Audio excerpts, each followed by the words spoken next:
Now before I get to start teaching, I want to start with a little bit of roll call to get you guys to know each other better. First, Peting. Qi Tian. Chao Ran. Hi everyone, my name is Derek, and I'm sure if you've had college friends, coworkers, or even students who are Chinese, you ran into the same issue as Dr. Holstein. I want to know, why are Chinese names so hard? You might think I'm making up just how hard Chinese names are. But right here, I have a list of some easier Chinese last names, and we'll see how many you can get. The first is just the sun. But actually, in Chinese, it's Sun. But in Chinese, you would pronounce it as He. You actually probably get this one right. Both in English and in Chinese, you're gonna pronounce it as Hu.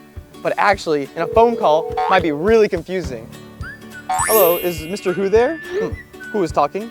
Who is talking? Who is talking? Who is talking? If you thought those last names were hard, well, let's just do some first names.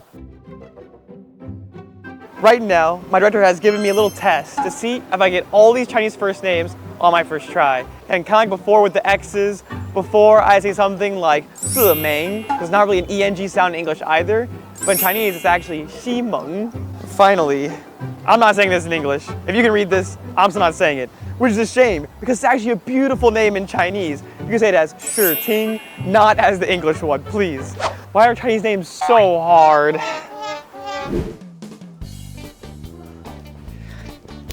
Well, I just taught you, that was just the pronunciation. On top of that, there's another layer. Meanings behind the names, connotations, and sometimes they'll even have future expectations. Man, it gets way harder. Now let's see how comedian Jimmy O Yang talks about Chinese names. I grew up very stereotypically in Hong Kong. Like my real name is not even Jimmy, that's my English name. My real name is Man Xing, in Cantonese Man Sing. It stands for 10,000 success. Yeah. I had very ambitious parents. Thank you, Jimmy. Now, I don't really like my Chinese name. It doesn't sound very good. I didn't give it to myself. I really want to change it. And now I'm gonna find a new one today. After looking through so many names, I feel very confident with Tian Wenbo. For that reason, because Tian, well, I think it looks kind of cool, and it represents the sky and freedom.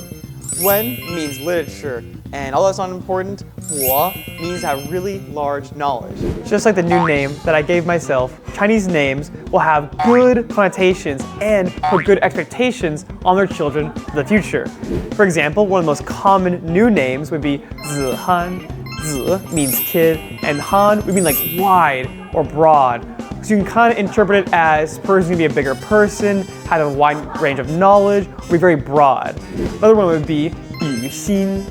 Yu means rain, and Xin is new. What it kind of means is like after rain, you're gonna something new, something good, something great. What's kind of interesting too is that with both names, there's multiple ways to interpret it, and not just one. But even with those interpretations, it's always positive, and it's always gonna be something that's a good expectation for their future. Is that Derek? Derek, hey Derek. Now that you've chosen a Chinese name and understand its meaning, are there any similarities between American names and Chinese names? Well, that's a good question. One of the most common ways American parents will name their kids is based off of someone else. They'll name someone after a famous person, a role model, or even a family member like a grandparent. For example, my name is Derek. Why is that? My dad loved baseball, so when I was born, he named me after the famous Yankee player, Derek Jeter. One interesting thing people will do in the West is directly name their kid after their parent. It's kind of common for the son to be named directly after their dad and just add a junior afterwards. Some famous examples include Robert Downey Jr., there's also Neymar Jr., and finally MLK Jr. Another really common example is to use the Bible to name their kids. I have a friend named Michael, and their names kind of related like Mike or Michelle. This comes from a Latin phrase for those who are like God.